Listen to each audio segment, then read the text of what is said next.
નમસ્કાર દર્શક મિત્રો, કોળી સમાજ માટે પરસોત્તમભાઈ સોલંકી મેદાનમાં આવ્યા છે અને કહ્યું છે કે જસદણ અને રાજુલાની સીટ કોઈને નહીં મળે. તો 2024ની લોકસભાની ચૂંટણીને લઈને હાલમાં વિવાદ વધી રહ્યો છે, કારણ કે ભાવનગર, જસદણ અને રાજુલા આ ત્રણેય સીટ ઉપર કોળી સમાજ પ્રભુત્વ ધરાવે છે. આ ત્રણેય સીટ ઉપર કોળી સમાજની બહુમતી છે.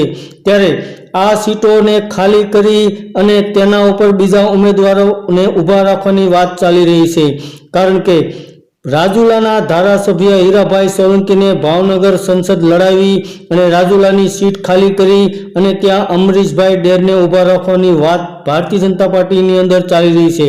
ત્યારે જસદણની અંદર પણ કુરજીભાઈ બાવળિયાને સુરેન્દ્રનગરની સીટ લડાવી અને જસદણની સીટ ઉપર બોઘરાને ઊભા રાખી અને ત્યાં જીતાડવાની વાત થઈ રહી છે. ત્યારે કોળી સમાજના આગેવાન અને ગુજરાતમાં સૌથી મોટું નામ ધરાવતા પરસોત્તમભાઈ સોલંકી હાલમાં કોળી સમાજ માટે મેદાનમાં આવ્યા છે અને કહ્યું છે કે અમારી સીટો જે કોળી સમાજની છે તે ખાલી કરવામાં નહીં આવે, ત્યાં કોઈ પણ ઉમેદવારને ઊભા રાખવામાં નહીં આવે, કારણ કે હાલમાં તમે ભારતીય જનતા પાર્ટીની અંદર કોળી સમાજની લાઈન મોટી ન કરો તો કાંઈ નહીં, પણ ટૂંકી ન કરો.